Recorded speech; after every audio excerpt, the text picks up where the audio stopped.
All right, I am extremely loopy, so this might be a pretty fun review. I'm going to do the first three Amityville movies. Now, I was sent an anonymous letter in the mail about a week ago.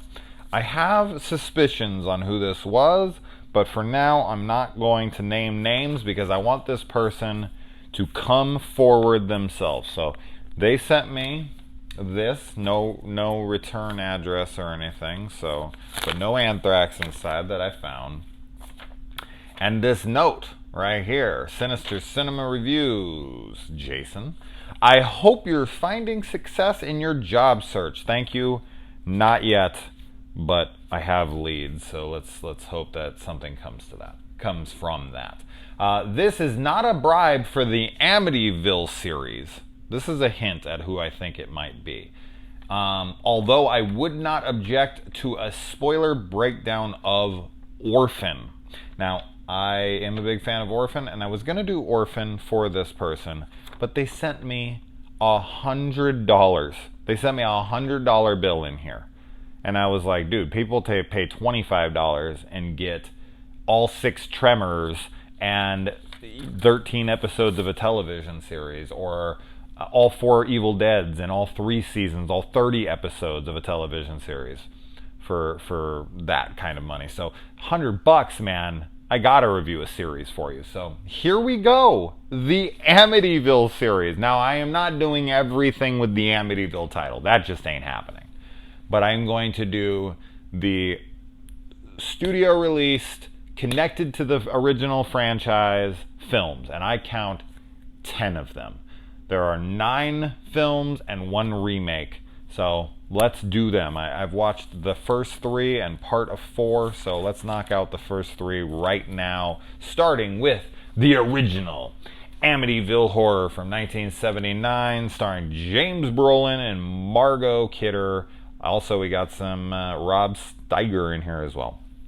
So this is the story, of course, of George and Kathy Lutz, who are known for buying the house of the famous DeFeo murders. And I looked into this. I've actually researched this, and it's a pretty fascinating story because they bought the house, and then very shortly after, like less than a month, they just abandoned the house with all of their stuff still in the house.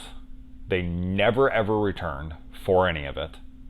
They had no financial issues. They sold the house shortly thereafter, taking a devastating loss financially. So I don't see any reason for them to do this other than they spooked themselves out. Or maybe it's really haunted. I don't know. I mean, I don't believe in that kind of stuff, but who am I to say? Maybe it is. Maybe it really was haunted. Maybe something crazy went down inside. But, you know, they had 3 children, I think, if I remember correctly. I think that's how they portray it in the movie as well. And just one night, they just up and vanished from the house and never returned, having lost in a substantial amount of money. I don't see any purpose for pulling such a stunt. Not for infamy, not for anything. Maybe, I guess that's what it might be, but how much money would they have made off of that? Could they bank on making money off of that? I mean, they could have been the news of the week, you know, and then just forgotten the next day. Now, obviously, the rights for the Amityville movie might have brought them some cash. I don't know. Maybe it was a publicity stunt by a studio to do a movie like, who knows? I don't know. But it is fascinating, and the murders themselves are fascinating. They have multiple theories on how DeFeo was able to kill all of these people while they're still sleeping in their beds when he's firing a loud gun in the house all in a row. It is very baffling, but you know, they think possibly multiple murderers and they did it all at the same time. I don't really know how you count all that down, or maybe the lightning was crashing and thunder at the same time, which seems really, really unbelievable. I don't know. If you've got a link to how you think it was done, let me know. All right, so we got the open house here in the opening of the movie, and she's showing them around. And I like how they intercut the murders, the DeFeo murders, while she's showing them each individual room and the atrocities that took place in those rooms before. I think that was great. I think it sets a great tone for the film.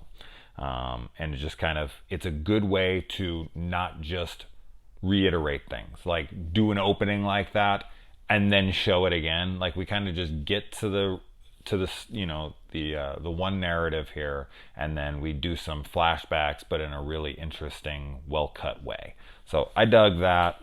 Good editing decision there. They buy this house for $80,000, which of course sounds like chicken scratch nowadays, but they seem to think it's a great deal for the area at that time. This is 1974, so that sounds like it's still pretty expensive, but I don't know what would houses in Amityville be going for. I think she says that it's like appraised at 120 or 130, so I mean that's like, 1/3 off the price, which is a lot. And the windows for the house, I mean, they're the most iconic element to the franchise. The windows of the house make the house look like it has eyes, and it makes the character a house, or it makes the character a house. See what happens when you're tired? Fucking loopy. It makes the house a character within the franchise. It doesn't even have to do anything, but when it lights up in the house and the windows go red, it looks like the eyes are burning, and it's cool. It's an effective choice there. So good choice on the windows there. Margot Kidder, man, she is a very sexy lady in this, and we get some major side boob in here with pigtails. I don't know if she's wearing pigtails during that sequence, but she has pigtails earlier in the film as well. Whew, sexy lady. And then we've seen this parodied in like The Simpsons and whatnot, but when they go in, the first dude goes into the house, get out, like the house actually speaks to them and tells them to get out. Why it never says that to the Lutz family here, I do not know, but it doesn't, and there you go. Now, in The Conjuring 2, we explored the Amityville house, which the the family in there from that franchise, with the Warrens, they obviously have the Annabelle doll in their possession, which is a Raggedy Ann doll, and the youngest daughter in this movie has a Raggedy Ann doll in the Amityville house that the Warrens were at one point in history. So I thought that was kind of a cool little connection there. I know that that's not actually Annabelle in that sequence, but when I saw it, it just kind of connected everything together for me. And then the priest, man, like, he's trying so hard to warn them, but he tries to call the house, and the house won't let the call go through, which I dig. And so much side boob I have written here. Man, I'm a perv. But at least I'm honest about it, There's something to be said for honesty, right? Even if you're a piece of shit, at least I'm an honest piece of shit. I don't know. I'm a guy. I like tits. Is that really a crime or all that surprising? Anyway, and fourth day in the house, George is already acting way off. Like, this house has corrupted his mind quick. I guess men are corrupted easiest. And makes sense. I mean, most serial killers and murderers are men. So I think we'd be the easiest to turn into that direction. We kind of seem to be on the edge of it all the damn time. So there you go. At 3:15 every night for a few nights, shit goes down. Obviously, that's when the DeFeo murders had occurred. So seeing the same number over and over again is superstition. And I am not a superstitious person, but I can tell you that I see 11:34 every day and every night. I never miss it, and yes, if you turn the clock upside down, it spells hell. So there has always been this very small, stupid part of me that thinks this is fate telling me that if I don't change my ways, I'm going to hell. But I never miss it. I never ever miss it. I will seriously not touch my phone for 3 hours, and as soon as I pick it up, 11:34. As soon as I look at the clock, having not looked at it for hours, 11:34. Every single time. It's weird. So I don't know. Maybe my houses are. Maybe I'm haunted. I'm like the insidious kid. I'm the one that's haunted, not the house. Now, something that has occurred in every one of these movies, and it is in this one as well, is the house seeming to step outside of the boundaries of the house to perform ghostly acts. I find that to be kind of interesting because you would think it would be contained to the house, and if it isn't, then why isn't it doing more? And why doesn't it ever go after the Lutzes after they leave the house? Because this, they're doing, like, there's all sorts of weird occurrences going on outside of the house with other characters. When they're outside of the house, things are happening to them that are supposed to be from the Amityville house. And it's like, but how is it doing it out here? Like, it doesn't have boundaries, but even like, so what? You have to be cursed and step inside the house, and then you kind of take it out with you. So anyone who steps in the house is forever. But that's what I'm saying. Then why did the Lutz get to just run off and be fine?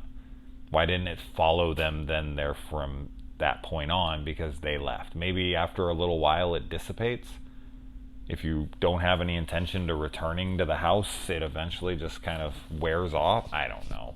Of course, I'm thinking way too much into something very silly. The kid that's getting married literally loses his money not 5 seconds ago, and they don't even look for it. They don't help him look for it at all. They just are like, well, where is it? And the kid's like, well, it's got to be here. And it's like, yes, it's got to be there. So look. I don't know what to say in that sequence. It's like, I get the house stole it, and all I want to know, people want to know what happened to the DeFeo kid, and how did he kill his family, and people want to know, what really happened that night in the Lutz house and all this. And I'm sitting here thinking, I just want to know if that caterer guy got his $1,500 or not, because that check bounced, and that's some bullshit, because that guy agreed to cash only, didn't get it, was strong-armed into it by a very deranged James Brolin. And he was like, gotta take my goddamn check or I'm gonna bite your fucking head off and shit down your neck. And the guy's like, okay, psychopath.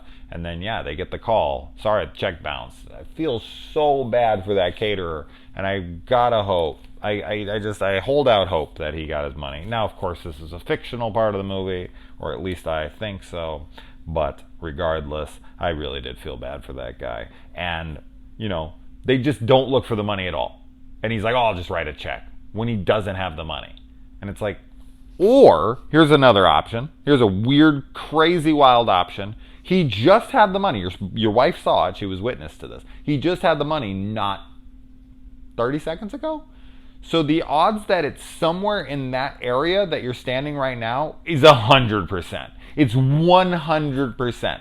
So maybe, I don't know, lift up a couch, look inside the cushions, move things around, as Buddy from Just One of the Guys would put it. You gotta let some air in there. Move things around. I don't understand. Why didn't they look for this? Why didn't they look for this freaking money more? It's outrageous. Anyway, moving on. We barely spend any time with the kids in this movie. I mean, zilch. Barely at all. But we do have a good sequence with the babysitter locked in the closet. I feel really bad for her too. She gets locked in this closet for hours, and then when the parents come home, they open up the door, and this girl's hands are bleeding. Not only does she got to wear that full-on headgear to school and probably get shit thrown at her, but now she's going to be traumatized for life for what, $1.50, $2? Like, poor girl. And why didn't that kid get off the bed? Jody said What's up with Jody, anyways? Is that like a cousin of Toby from Paranormal Activity? We get to see the devil demon dog's red eyes hovering outside the window, which I guess is supposed to be Jody? Jody? That's not much of a demon name. Toby was bad enough, but Jody's even worse. Although, yeah, I don't know. It could be short for stuff, right? Like Tobias, Jody, Jodias, Jodicon. You could come up with something better than that. All right. And oh man, that kid's hand gets smashed by the window. Poor kid. And I like that he goes to the bar and he actually sits in the very seat that Ronnie DeFeo sat in when he was arrested for the murders. I thought that was great. I like that when he goes to the library or whatever and he sees the picture of DeFeo. It looks exactly like him. It is him, but it looks exactly like him. That's really cool. And I already said all that stuff. They get into like this Salem witch stuff and building on ancient burial grounds. Get the fuck out of here. The whole ancient burial ground stuff is so lame. I can't stand that stuff. It's so stupid. It's so overplayed and so overused. And in addition to that, I don't really like religion in my movies all that much, like exorcism movies. There's some good ones. I love The Last Exorcism. I love The Exorcist 1 and 3. Like, there's some good exorcist movies, but they're few and far between. So and then you got the spiritual crystal crunching Sedona friend who comes over and breaks the wall, and then she becomes possessed. And in that moment, when that friend becomes possessed like that and starts talking in tongues, she's like one of those televangelists. I don't do that. Fucking so stupid. Please, if you ever thought anything of me, just don't ever give money to people like that. Please, fucking please. Those people are hilariously idiotic. How can people fall for that shit? How can people fall for such nonsense? Anyways, I'm talking in tongues. All right. But yeah, as soon as you saw that, I'd be like, okay, we're leaving. We're out of here. Goodbye. Nope. No thank you. I'm done. And then the priest comes in the house and Foley goes blind, I guess, because he's not getting any lovin', and he doesn't have a taste for the choir boys. He's probably been rubbing one out every night. He finally, came true, man. You jerk it enough, you go blind. Isn't that the superstition? See, there's another stupid superstition, a stupid stition, that your mom tells you so you won't sin. And coming through the door with the axe is much like The Shining, and this is a year before The Shining, so Kubrick was watching this and going, I could make this scene even better, and he very much did. The walls and the stairs start to bleed, like in Kubrick's elevator sequence. Oh, stealing, man. He's a thief. And that was fine. Now, let me tell you something. Some people might yell at the screen when he did this, but a real man goes back for the dog. Okay? You go back for the dog if you're a real man or a real woman or whatever. If you're a good person, how about that? You go back for the dog. You shouldn't have left the dog in the first damn place. But the fact that he was like, oh shit, I was just trying to take care of my family. I got them. They're out of the house. I'm going back for the dog. And he does. And he falls through the stairs into the basement, into the sludge that's down in this well or whatever. That kind of plays into the next, especially into part 3, which of course it's in a completely different place. And this franchise has no continuity at all. Don't even try to find any.